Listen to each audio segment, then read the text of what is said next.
there's one phrase which really stuck out for me about making Britain the greatest country on earth.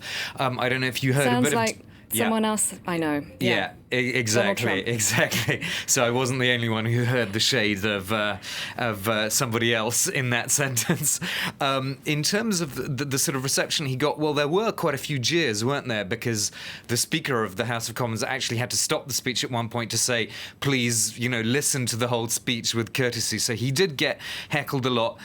What actually were the points at which he got those jeers? So I noted a few of them down.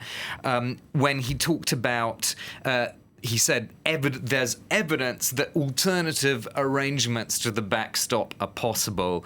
That he got quite a lot of sort of laughter in his face from the opposition benches when he said that, because of course their point is that there is no evidence that such technology exists. Another point where he got a few jeers was when he mentioned the £39 billion that Britain would have at its disposal if it left without a deal. It's been pointed out that if Britain doesn't pay that £39 billion to the European Union, then the European Union would in all likelihood not open free trade negotiations with Britain. And after all, Britain and the EU they're in the same regulatory framework now, so it would actually be much easier to make that trade deal with the EU than with the US, which has different regulatory standards.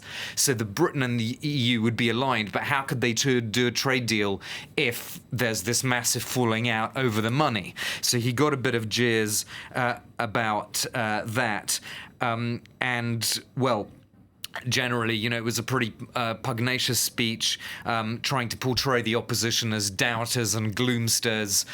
So we've got a pretty good sense of how, how much more bitter and divided this debate is going to get now, with Boris Johnson as Prime Minister and Jeremy Corbyn as the leader of the opposition.